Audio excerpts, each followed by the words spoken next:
민수기 3장에서는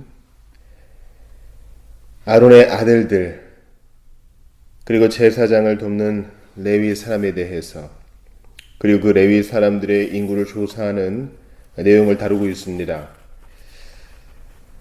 우리가 이 3장을 좀 이렇게 보면서 아론의 아들들은 이제 대제사장의 후예로 그 일을 계속 이제 물려받아 하고 있는 것을 알 수 있고요.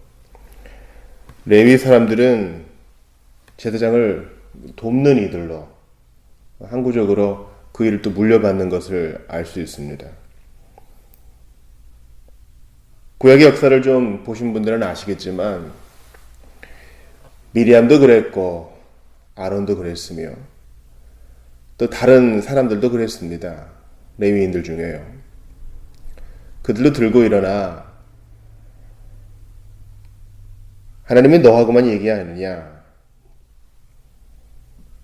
아론과 미리암이 모세에게 얘기한 것처럼 그들도 우리들이 언제까지 이렇게 돕는 일, 시중드는 일만 하겠느냐? 이렇게 들고 일어난 적이 있다는 말입니다. 이 내용은 민수기 2장을 통해서도 우리가 이미 확인한 바 있습니다. 먼저 출발하는, 즉 구름기둥과 불기둥이 이동할 때 먼저 출발하는 유다 지파와 같은 이들이 있는가 하면 또 제일 마지막에 진을 쳐야 되는 단 지파 같은 사람들도 있다는 말입니다. 또 레위 지파는 회막을 또 챙기고요. 누가 먼저 가느냐, 누가 나중에 가느냐, 누가 중간에 끼느냐 하는 것은 열등함의 문제, 우등함의 문제가 아닙니다. 누가 더 잘나고 누가 더 못나고 그런 문제가 아니란 말입니다. 하나님께서 정해주신 순서입니다. 민수기 1, 2장에서 끊임없이 반복했던 바 질서의 문제입니다. 우리 하나님은 질서의 하나님이라고 하셨잖아요. 그러므로 우리 맡은 자리에서 우리가 가장 아름답다는 사실을 마음에 새겨야 됩니다. 다시 한번요. 우리 맡은 자리, 그 자리는 어떤 자리예요? 하나님께서 불러주신 자리입니다. 그 자리에서 우리는 가장 아름다울 수 있습니다. 운동을 좋아하시는 분들은 축구를 한번 생각해 보세요. 축구 그 전후반을 또 연장전을 뛰면서 가장 그 기쁜 순간, 환호하는 순간은 뭐니 해도 이제 골이 들어갈 때일 겁니다. 수비를 제치고 골문을 가르는 그 공을 보는 순간 우리는 모두 기뻐 뛰죠. 그리고 자연히 시선이 그 공을 찬 사람, 스트라이커에게 이제 있단 말이죠. 그러나 꼭 그렇지 않습니다. 스트라이커 혼자, 그 공격수 혼자 있었다고 해서 그 사람 혼자 그 골을 만들어낼 수 없습니다. 누군가 어시스트, 도와주는 사람이 있어야 됩니다. 또 후방에서 공격을 막아내고 차단하고 공을 건네주는 수비수들이 없다면, 또 가운데서 허리 역할을 해주는 사람이 없었다면, 무엇보다도 감독과 코치, 수많은 스태프들, 그리고 가까운 데서 먼 데서 응원하는 사람들이 없었다면 그 골은 이루어지지 않았을 겁니다. 협업이지요. 누가 앞에 서고 뒤에 서는 거, 그것은 기능의 차이일 뿐 우리는 다 귀한 일에 부름받은 겁니다. 세상 모든 일이 그러하듯 하나님을 섬기는 일에 있어서도 그러합니다. 모두가 다 설교자겠습니까? 모두가 다 집사겠습니까? 모두가 다 장로인 교회, 끔찍합니다.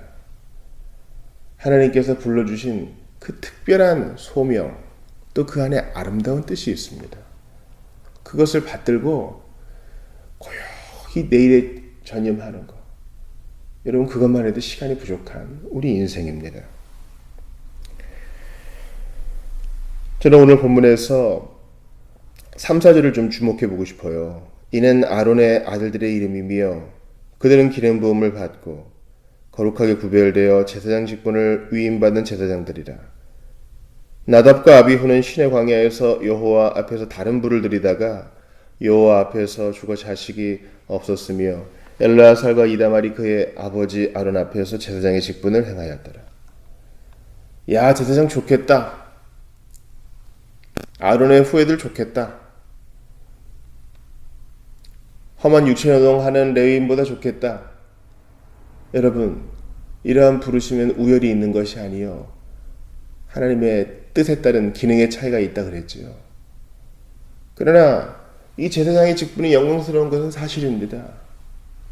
그리고 거기에는 큰 책임감, 거기에는 하나님을 두려워함으로 더욱 섬겨야 하는 긴장감이 있는 것입니다. 우리 각자가 다치는 이 소명의 무게감이 있어요. 프리랜서로 일하는 사람을 보십시오. 매일 월급 받는 사람은 그런 사람 보면서 부러워할 겁니다. 야, 시간도 자유롭게 쓸 수 있고 좋겠다. 여행도 가고. 그러나 그렇습니까? 프리랜서의 입장에서 보면 또 월급 받는 사람들이 부러운 겁니다. 아, 생활이 안정되어서 좋겠다. 생활에 패턴이 있어도 좋겠다. 나는 어떨 때 자야 될 시간에 일해야 될 때도 있고 어떨 땐 일이 없어서 불안할 때도 있는데 서로 다 자기의 입장이 있는 것입니다.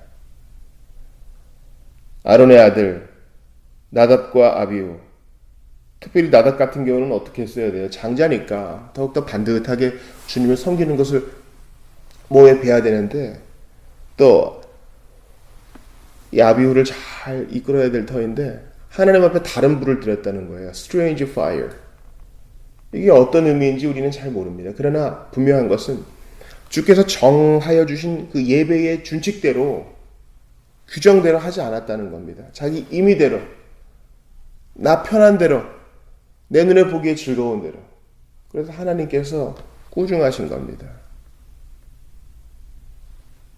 아나니아와 삽비라를 징계하시듯 주님은 예배의 기초를 세우실 때에 이러한 일들을 통하여 모든 사람에게 교훈을 삼으신 겁니다.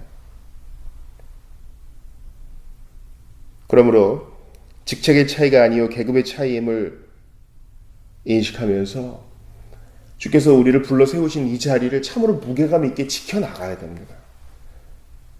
이 자리를 책임감 있게 무게감 가지고 지키지 못하게 하려고 사탄은 어떻게 하는지 아세요? 비교하게 만들어요.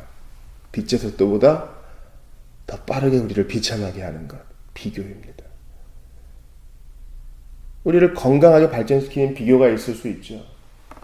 그러나 감사가 결여된 이런 육신의 비교는요, 질투하게 하고 우리를 비참하게 스스로 만듭니다. 누가 시킨 것도 아닌데요.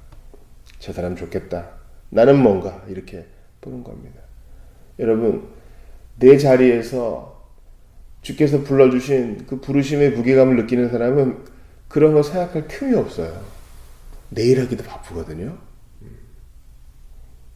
그러므로 나답과 아비후, 또 후에 이제 레위 자손들의 반란, 심지어 미리암과 아론조차도 이러한 일에 흔들렸거늘 우리 자신은 더욱더 경계를 삼아야 할 것입니다. 이러한 두려움을 가지고 섬겨야 되는 사람들 중에는 레위인도 있었습니다. 그런데 이 레위인들의 그 특징이 13절에 좀 자세히 나와 있는데요. 특징적으로 나와 있는 13절을 한번 보셔요. 주님은 12절에서 레위인은 내 것이다 이렇게 말씀하셨어요. 왜 그러냐 하니 제가 12절부터 한번 읽어보겠습니다.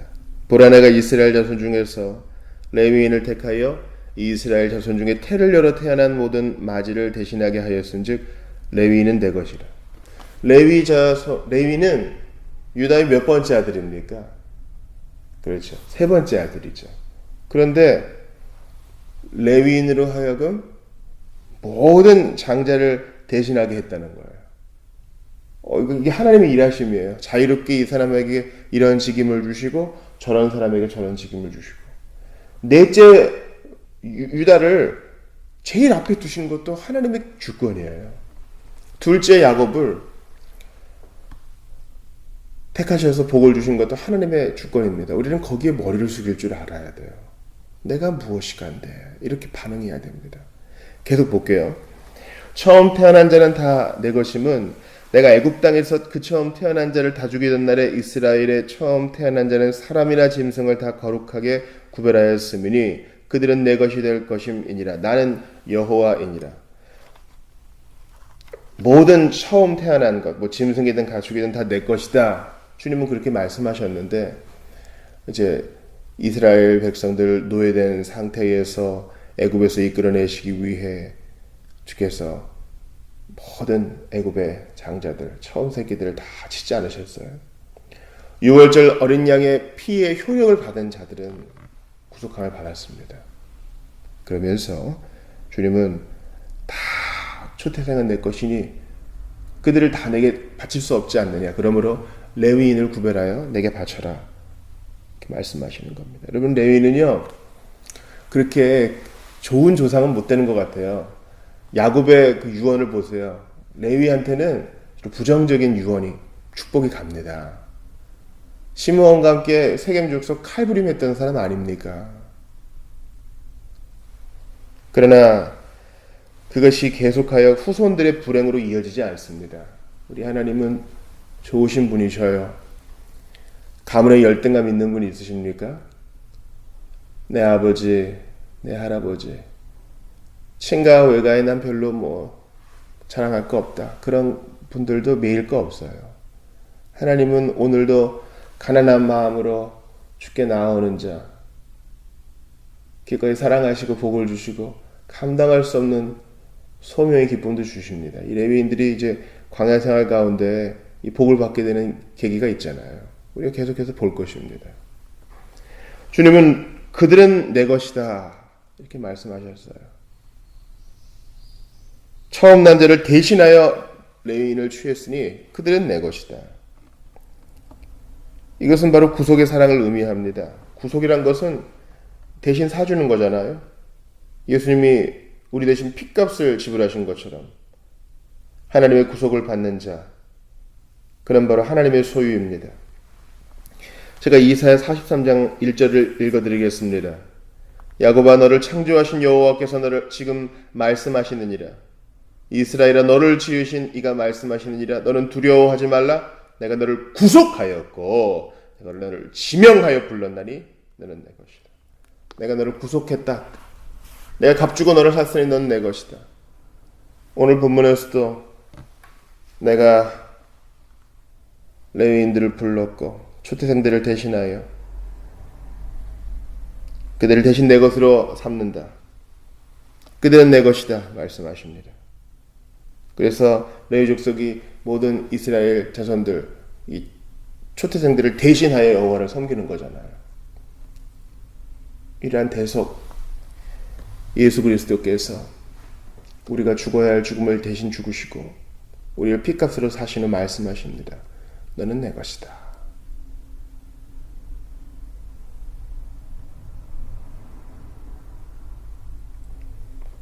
오늘 본문을 보면서 여러 가지 생각으로 힘들어하는 우리가 반듯한 생각을 가지게 되기를 바랍니다. 너는 내 것이라. 예수님의 핏값으로 구속받은 우리를 향하여 하나님 말씀하십니다. 그러므로 비교하지 말고 반듯하게 우리의 부르심 따라 한 걸음 한 걸음 충성스럽게 전진하기를 원합니다. 남과 비교하느라 비참하게 빠질 여유가 없어요. 우리는 그렇게 한가한 사람들이 아니에요. 군인들을 보세요. 자기의 주특기 하나만 매달리는 데에도 정신이 없습니다. 전투 중에 있는 군인이 야, 저 사람은 자주포를 쏘는구나. 나는 소총을 쏘는데 그럴 여유가 없습니다. 내 앞에 있는 싸움, 그거 감당하기에도 바쁜 거예요. 서로 협력하여 전투의 승리를 이뤄내는 것이 우리의 목표입니다. 여행자여 순례자이자 군사인 여러분들, 우리를 부르신 분은 신실하십니다. 우리는 부르심에 주목하지만 더 주목해야 할 것은 우리를 불러주신 선하신 하나님입니다. 독생자 예수 보내셔서 그 피로 우리를 사신 주님은 너는 내 것이니 안심하라. 성실히 그 길을 가라 말씀하십니다. 두려워하지 말고 이 길을 완주하시는 여러분들 다 되시기를 바랍니다.